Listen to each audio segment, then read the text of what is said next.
కుటుంబ సభ్యులు ఇంకా ఏమైనా డీటెయిల్స్ బయట పెట్టాల్సిన అవసరం ఉందా? ఏదన్నా దాస్తున్నారా, లేకపోతే చెప్పలేకపోతున్నారా? వాళ్ళకి అంటే వాళ్ళు ఐడెంటిఫై చేయలేకపోతున్నారా? పోలీసులు కూడా కొంత గోప్యంగానే విచారణ చేస్తున్నారు అంటున్నారు. అంటే కనెక్టింగ్ ఇంకేదైనా దీనికి కనెక్ట్ అయ్యి ఇంకెవరైనా ఉండే అవకాశం ఉందా?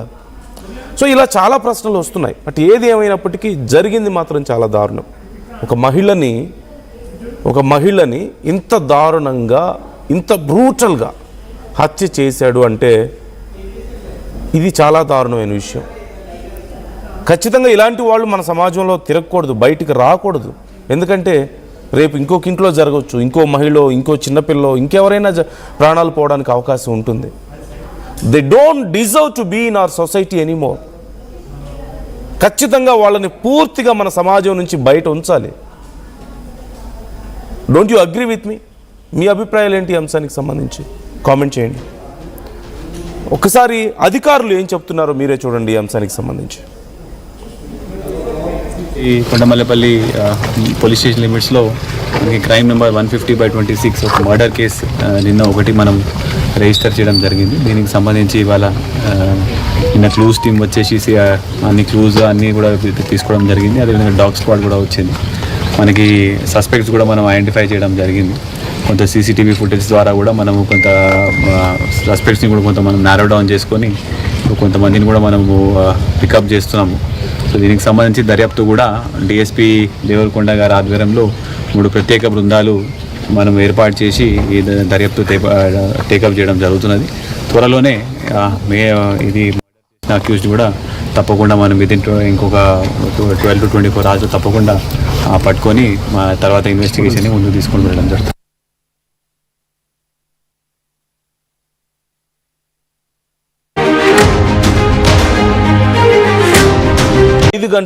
5:18 సాయంత్రం నడుచుకుంటూ వెళ్ళడం అక్కడ మీకు కనిపిస్తుంది. ఒక రెడ్ కలర్ టీషర్ట్, బ్లాక్ ప్యాంట్లో ఉన్నటువంటి సన్నగా పొడుగ్గా ఉన్నటువంటి ఒక వ్యక్తి అక్కడ నడుచుకుంటూ వెళ్ళడం మీకు కనిపిస్తుంది.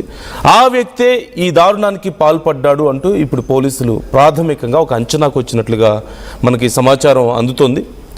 సో మీరు డిఫరెన్స్ మీరు క్లియర్గా చూడొచ్చు.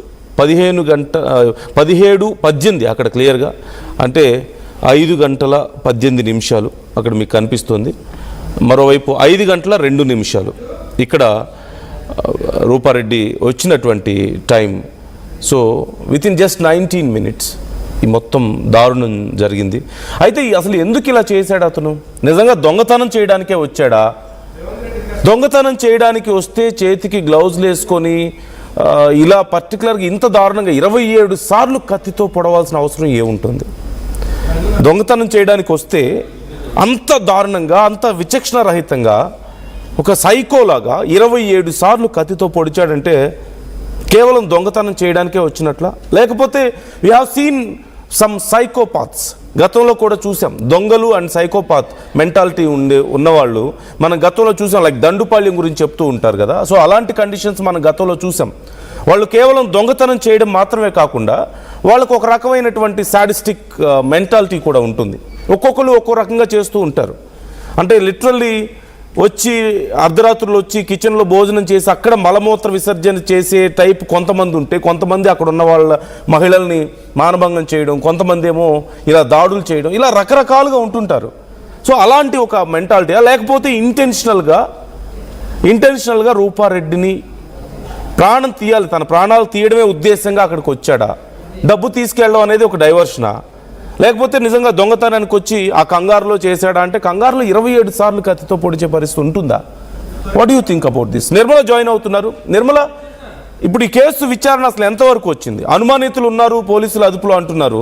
మరోవైపు సీసీ కెమెరాలో రికార్డ్ అయిన దృశ్యాలు కనిపిస్తున్నాయి. సో ఎంతవరకు వచ్చింది విచారణ? మెంటాలిటీ, లేకపోతే ఇంటెన్షనల్గా రూపారెడ్డిని ప్రాణం తీయాలి, తన ప్రాణాలు తీయడమే ఉద్దేశంగా అక్కడికి వచ్చాడా? డబ్బు తీసుకెళ్ళడం అనేది ఒక డైవర్షనా? లేకపోతే నిజంగా దొంగతనానికి వచ్చి ఆ కంగారులో చేశాడా? అంటే కంగారులో 27 సార్లు కత్తితో పొడిచే పరిస్థితి ఉంటుందా? What do you think about this? Nirmala join అవుతున్నారు. నిర్మల, ఇప్పుడు ఈ కేసు విచారణ అసలు ఎంతవరకు వచ్చింది? అనుమానితులు ఉన్నారు, పోలీసులు అదుపులో అంటున్నారు. మరోవైపు సీసీ కెమెరాలో రికార్డ్ అయిన దృశ్యాలు కనిపిస్తున్నాయి. సో ఎంతవరకు వచ్చింది విచారణ? ఎస్ నందు, రూపారెడ్డి కేసులో మాత్రము రోజుకొక ట్విస్టులు బయటపడుతున్నాయి అనుకోవచ్చు. ఎందుకంటే కూడా పోలీసుల దర్యాప్తులో రోజుకో విధంగా కూడా కీలక మలుపు తిరుగుతూ కొన్ని విషయాలు బయటకు వస్తా ఉంటే వెల్లడవుతా ఉంటే మాత్రము భయభ్రాంతులకు గురవ్వాలి అనే విధంగా కూడా తెలుస్తూ ఉంది. ఎందుకంటే ఇక్కడ సీసీ ఫుటేజ్ ఆధారంగా కూడా పోలీసులు అయితే ఒక వ్యక్తిని గుర్తించడం జరిగింది. మరి ఆ వ్యక్తి ఖచ్చితంగా కూడా 5:30 గంటల ప్రాంతంలో రూపారెడ్డి ఇంటికి వచ్చిన తర్వాత 5:45 తను ఇంట్లోకి వెళ్ళుంటాడు అని కూడా గుర్తిస్తూ ఉన్నారు. అలాంటిది తను ఎందుకు ఇంత దారుణానికి ఒడిగట్టాడు, కేవలము 20 నిమిషాల వ్యవధిలోనే ఇంత ఘటనకు పాల్పడ్డాడు అనేది కూడా పోలీసులు కొన్ని అనుమానాలను వ్యక్తం చేస్తూ ఉన్నారు. ఎందుకంటే తనని ఎవరైనా పంపించారా అక్కడికి, పంపించిన నేపథ్యంలోనే అంటే ఎందుకంటే 3 రోజులు ఇక్కడ రూపారెడ్డి కానీ తన భర్త కానీ లేరు, ఇంట్లో ఎవరు లేరు. వాళ్ళిద్దరు కూడా ఇక్కడ హైదరాబాద్ కి తన కుమారుడి వద్దకైతే రావడం జరిగింది. కాబట్టి ఈ 3 రోజులు వాళ్ళు పక్కాగా ప్లాన్ చేసుకున్నారా, మొత్తం ఇంటి ఆవరణలో మొత్తం కూడా పక్కాగా ప్లాన్ చేసుకున్న తర్వాత రూపారెడ్డి కోసం స్కెచ్ గీసినట్టుగా కూడా పోలీసులు అయితే అనుమానిస్తూ ఉన్నారు.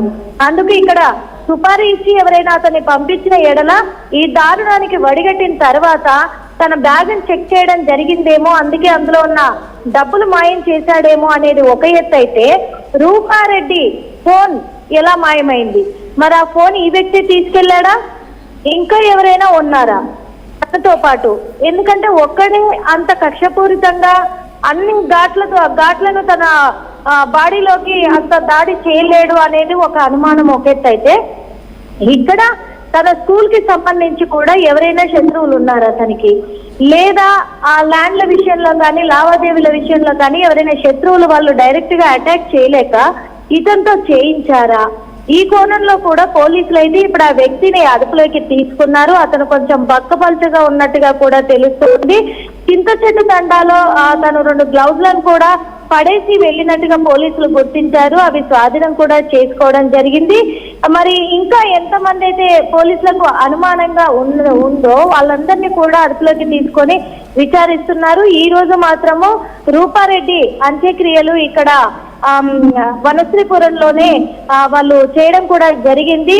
అలాంటిది ఇక్కడ పూర్తయిన తర్వాత కూడా మళ్ళీ రేపు ఎల్లుండి అట్లా వెళ్ళే పరిస్థితులు అయితే కనిపిస్తూ ఉన్నాయి. మళ్ళీ పోలీస్ స్టేషన్ కి వెళ్ళి ఫర్దర్ గా ఇన్వెస్టిగేషన్ ఎంతవరకు వచ్చింది ఏంటి అనే కోణంలో కూడా పోలీసులకైతే పూర్తిగా వాళ్ళు సహకరించబోతున్నారు.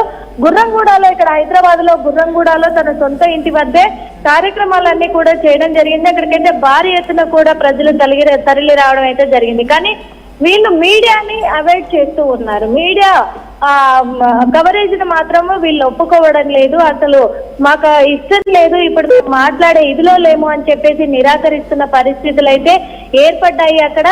ఎందుకు ఇంత పెద్ద ఘటన, ఇది పబ్లిక్ ఇష్యూనే కాదు, ఇది 2 తెలుగు రాష్ట్రాలలో కూడా భయభ్రాంతులకు గురి చేస్తున్నటువంటి విషయం అయినప్పటికీ దీనికి కారణమైన వాళ్ళు ఎవరు అని తెలుసుకునే ప్రయత్నము ఎందుకు, ఒకవేళ వాళ్ళకి అనుమానాలు ఉన్న మీడియాకి ఎందుకు చెప్పడం లేదు వీళ్ళు అనేది కూడా ఒక